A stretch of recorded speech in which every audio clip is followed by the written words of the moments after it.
All right, what we're doing, we're jumping off the batteries to get some power to the batteries. But before we do anything, we're gonna put our gloves on. We're gonna check the oil level while it's off, and then we're gonna go on from there. All right, about to check the oil. Just that.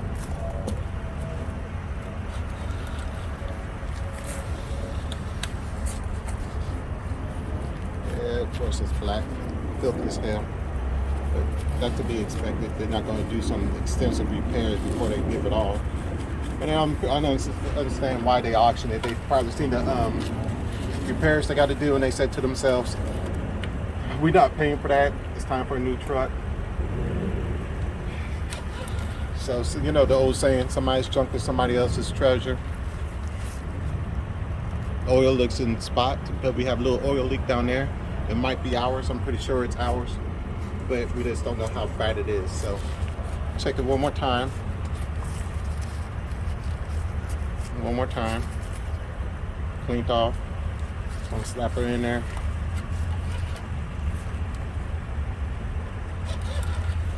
Pull her out. All right, oil's good. All right. Okay, while it's down here. Okay, if you guys don't know, if you're new to this whole semi-truck thing, semi-trucks are now being built with disc brakes. And how can you tell besides going behind the wheel and taking a look at it? Well, you look at this this drum here, you'll notice how it's going with the length of the truck. That's how you could tell if it's drum brakes, okay? If it was going sideways, I'm sorry, this is how you could tell if it's disc brakes. It's going front to back. It was drum brakes, it'd be going side to side. Let's look at the back. The back will tell you the exact same thing. So on the back, you see how it's going from front to back? That means they are disc brakes, okay? So now you know a shortcut besides going underneath the truck and checking it out. So this 2012 Peterbilt has disc brakes. Now, with something I just recognized by looking at the tires, these are different sets of tires. This is a Yokohama. That is a Bridgestone. Tell by the tread pattern. This was a little grind up, you know, but we're still gonna run it. Hell, who wouldn't? This one looks fairly good. Bridgestone. So being the type of guy I am, I'll probably go get another Bridgestone and save this one for a repair, for a spare. Somebody painted the frame themselves because they got paint here. Cleaned it up for the sake of the auction, and that's fine. I just hope the APU worked. We have a couple of those springs there. So we're gonna climb underneath the truck to see what this oil leak is about, okay? While the battery is somewhat charging. Jeez, this is a tough one, man. It's so goddamn low. All right.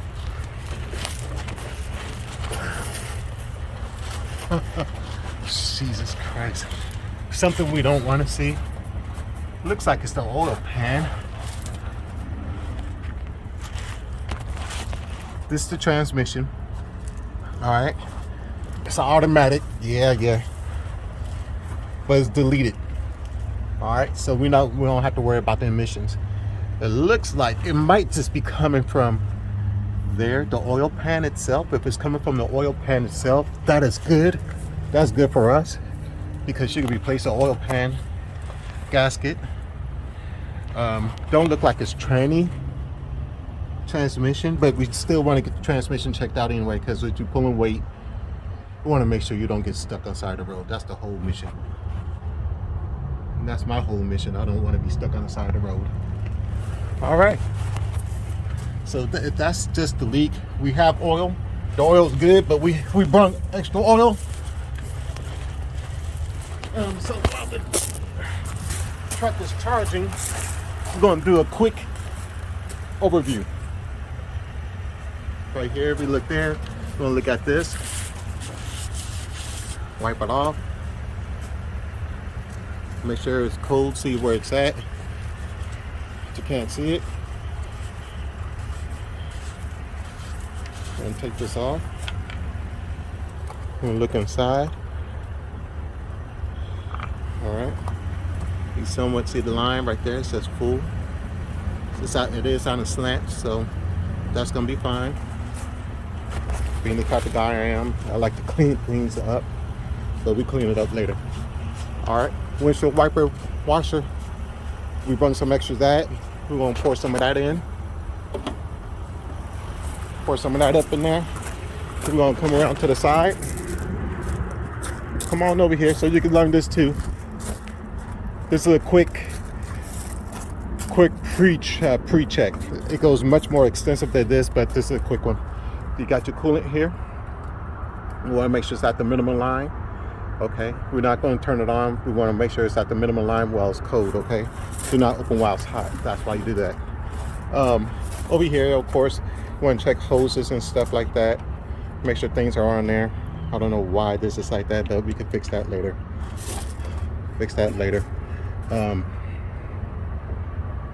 Look around. Let's look at the belts. Serpentine belt.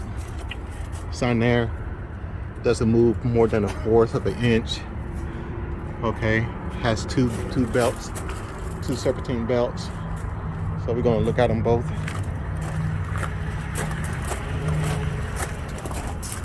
This belt here don't move, so it's nice and snug. Wiring. And I'm not going to do all the pre-checks, such as in it's not broke, cracked, bent, burnt, or damaged. It's only missing pieces of hardware, like we have to do in school to pass the CDL test. We're not going to do all that. They have an air filter on here. This is the cheaper brand air filter. This is the Detroit. Got a little oil right there. I think this is a Packard. This is a Packard engine. They do not have a great reputation. I guess back in the day they were pretty bad, but if you're running it on a highway, fine. If you're in the mountain areas, they say maybe it's not so good. Off-road and so on and so forth. Okay, these front tires, let's measure those. Those of you that's watching the channel, if you could guess within 5 minutes of this or 10 minutes of this video. Oh, my phone is at 15%, so I need to hurry up. If you could guess what the minimum depth of your front tire is supposed to be, I send you a prize. Can't tell you what the price is, but I send you a prize. All right, we're gonna measure the front. We're gonna push this here. Push this all the way down. We're gonna go to here. And we're gonna get the reading. Says around 12, 13. All right. So okay, that's all we're gonna do for right now. This depth cap. Again, we don't have emissions on here, so we're not gonna worry about that. So let's try to start truck.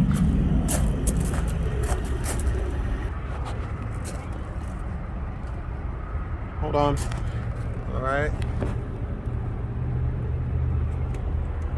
Yeah, they paint the hell out of this frame.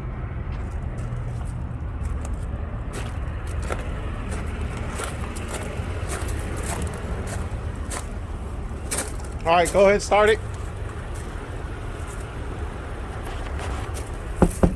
Start it.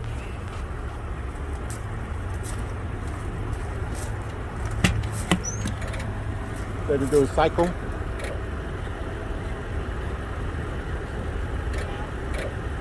Cycling, hold on.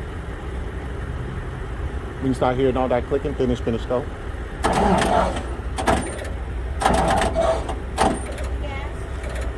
Okay, it's not getting enough juice. Hold on.